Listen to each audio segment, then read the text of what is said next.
সার্জিস আলম তার ব্যক্তিগত গাড়িতে করে ওবায়দুল কাদেরকে তিনি বর্ডার পর্যন্ত পৌঁছে দিয়েছেন এবং এর বিনিময়ে তিনি মোটা অঙ্কের অর্থ নিয়েছেন।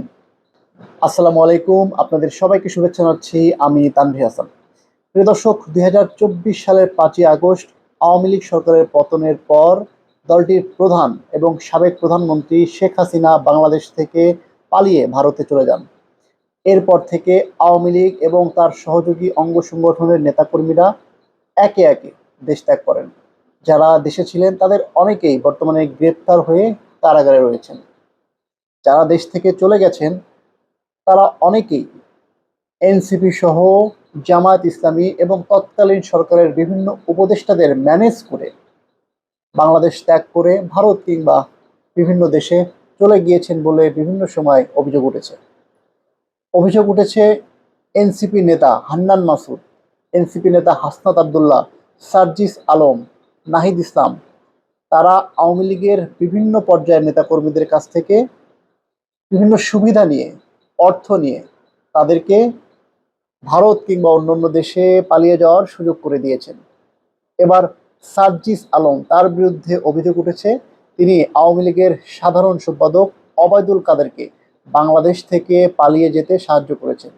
দর্শক, আপনারা জানেন যে আওয়ামী লীগ সরকারের পতনের পরে প্রায় ৪ থেকে ৫ মাস ওবায়দুল কাদের বাংলাদেশে ছিল এবং পরবর্তীতে তিনি এনসিপির এই নেতার সহযোগিতায় বাংলাদেশ থেকে বেনাপোল বর্ডার দিয়ে ভারতে চলে যান বলে অভিযোগ উঠেছে সার্জিস আলম তার ব্যক্তিগত গাড়িতে করে ওবায়দুল কাদেরকে তিনি বর্ডার পর্যন্ত পৌঁছে দিয়েছেন এবং এর বিনিময়ে তিনি মোটা অঙ্কের অর্থ নিয়েছেন।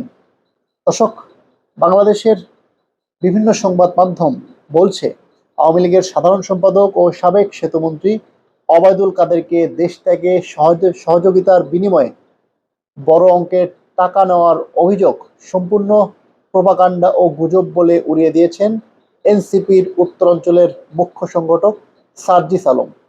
এই ধরনের দাবিকে পাগলের প্রলাপ বলে আখ্যা দিয়ে তীব্র ক্ষোভ প্রকাশ করেছেন তিনি। সম্প্রতি একটি বেসরকারি টেলিভিশনে দেওয়া সাক্ষাৎকারে তিনি সামাজিক যোগাযোগ মাধ্যমের অ্যাক্টিভিস্ট মীর জাহানের ছড়ানো এমন অভিযোগের জবাবে এই মন্তব্য করেছেন। দর্শক, মীর জাহান নামের একজন ব্যক্তি তিনি সামাজিক যোগাযোগ মাধ্যমে অভিযোগ করেছেন যে সার্জিস আলম বড় অঙ্কের টাকার বিনিময়ে ওবায়দুল কাদেরকে বাংলাদেশ থেকে ভারতে পালিয়ে যেতে সহযোগিতা করেছেন। তবে এটি সম্পূর্ণ প্রোপাগান্ডা এবং তার বিরুদ্ধে মিথ্যা তথ্য ছড়ানো হচ্ছে বলে দাবি করেছেন সার্জিস আলম। সার্জিস আলম বলেছেন, মীর জাহান নামের একজন অ্যাক্টিভিস্ট সামাজিক যোগাযোগ মাধ্যমে দাবি করেছিলেন যে সার্জিস আলম সরাসরি সহযোগিতায় এবং তার নিজস্ব গাড়িতে ওবায়দুল কাদেরকে সীমান্ত পার করে দেওয়া হয়েছে। তবে পরবর্তীতে ওই অ্যাক্টিভিস্ট নিজেই তার পোস্টটি ডিলিট করে দেন।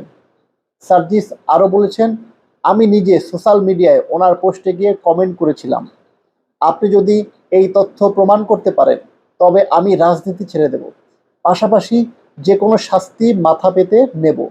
একটা মানুষ কতটা মাদকাসক্ত হলে এই ধরনের পাগলের প্রলাপ বলতে পারে? ওবায়দুল কাদেরকে পার করার জন্য আমি ব্যবস্থা করব। দর্শক, যে তথ্যটি বিগত কয়েক মাস ধরে সামাজিক যোগাযোগ মাধ্যম সহ বিভিন্ন মাধ্যমে ঘুরে বেড়াচ্ছে, এবার সার্জিস আলম টেলিভিশন টকশোতে গিয়ে সেই বিষয়টি নিয়ে কথা বললেন। তিনি বলছেন যে ওবায়দুল কাদের কেন তার সহযোগিতা নেবেন, কেন তার সহযোগিতা নিয়ে ভারতে যাবেন। দর্শক, আপনারা জানেন যে সার্জিস আলম তিনি ঢাকা বিশ্ববিদ্যালয়ের শিক্ষার্থী ছিলেন। তিনি ঢাকা বিশ্ববিদ্যালয়ের শিক্ষার্থী থাকা অবস্থায় কার্যক্রম নিষিদ্ধ দল আওয়ামী লীগের ছাত্র সংগঠন নিষিদ্ধ ছাত্রলীগের ঢাকা বিশ্ববিদ্যালয়ের একজন নেতা ছিলেন। তিনি ২১শে হল ছাত্রলীগের নেতা ছিলেন। সেই হল থেকে ছাত্রলীগের প্যানেলে ২০১৯ সালের হল সংসদ নির্বাচনের একজন সদস্য ছিলেন। তিনি ছাত্রলীগের বর্তমান সভাপতি সাদ্দাম হোসেনের অনুসারী। এরকম অনেক ভিডিও সামাজিক যোগাযোগ মাধ্যমে ছড়িয়ে পড়েছে। এমনকি তার পিতা তিনিও আওয়ামী লীগের রাজনীতির সঙ্গে জড়িত ছিলেন বলে আমরা জানতে পেরেছি। দর্শক, তার সঙ্গে আওয়ামী লীগের এত কানেকশন, তাহলে তো তার কাছে ওবায়দুল কাদের সহযোগিতা চাইতেই পারেন। এটা তো অবাস্তব কিছু না।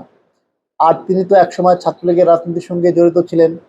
হয়তো তিনি সহযোগিতা করলেন ওবায়দুল কাদেরকে এমনটি ভেবে, যদি কখনো আওয়ামী লীগ ফিরে আসে তাহলে হয়তো তিনি আবার আওয়ামী লীগের থেকে সুবিধা পাবেন।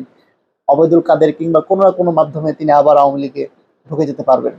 দর্শক, আপনাদের কি মনে হয়, সার্জিস আলম কি সত্যি সত্যি ওবায়দুল কাদেরকে বাংলাদেশ থেকে পালিয়ে যেতে সহযোগিতা করেছে, নাকি এই দাবিটি সম্পূর্ণ ভিত্তিহীন?